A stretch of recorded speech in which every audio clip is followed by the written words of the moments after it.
Jour 33. Le discours de la chambre haute.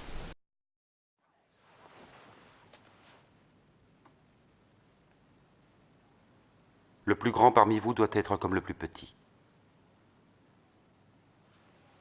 Et celui qui commande comme celui qui sert.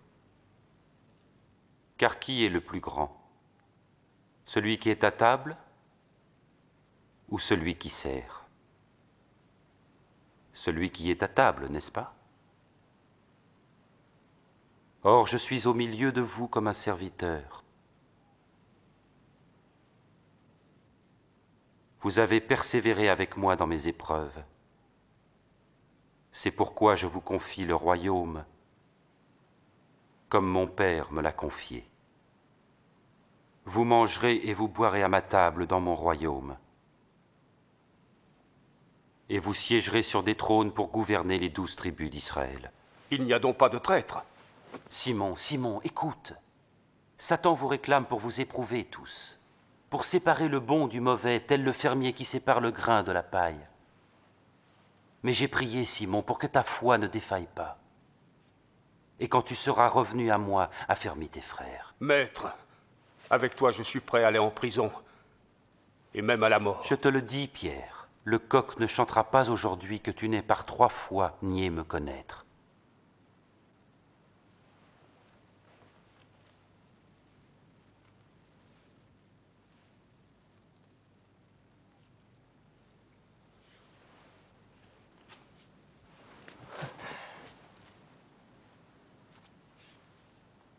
Quand je vous ai envoyé sans bourse, ni sac, ni sandales, qu'est-ce qui vous manquait? Rien. Non, rien. Mais maintenant, si vous en avez, il faut les prendre. Que celui qui n'a pas d'épée vende son manteau pour s'en acheter une. Car je vous le dis, il est écrit à mon sujet, il a été mis au nombre des criminels. Et tout ce qui me concerne va être accompli. Maître, regarde, j'ai là 2 épées.